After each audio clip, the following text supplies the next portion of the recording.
नमस्कार शेतकरी मित्रांनो.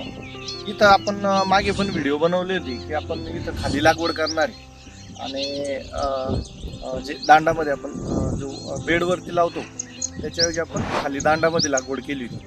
त्याच्यानंतर 2-3 दिवसानंतर याच्यात थोडंसं एक प्रॉब्लेम झाला होता की लागवड केली आणि आमच्याकडं खूप पाऊस झाला आणि खूप पाऊस झाल्यामुळं पूर्ण जी बेडवरची जी माती नरम कोरडी माती ती पूर्ण खाली वाहून गेली, रेवलं पूर्ण आणि साधारण 4 इंचाचा असा जाड असा त्याच्यावर घट्ट थर आला होता समजा बेण्यावरती.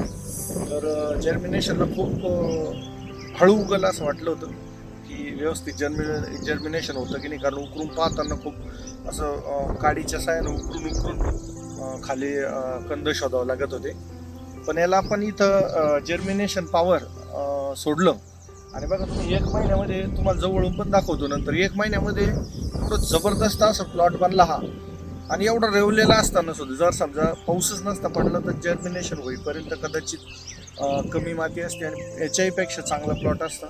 पण जर्मिनेशन पॉवर दिल्यामुळे याला ते जे पावसाचं पाण्यामुळे जे पूर्ण माती वाहून खाली दांडामध्ये गेली होती आणि घट्ट एक 4 इंचाचा जो थर याच्यावरती तयार झाला होता तर तो एवढा तयार होऊन सुद्धा एकदम जोमदार अशी उगवण या ठिकाणी जर्मिनेशन पॉवर दिल्यामुळे झालेली.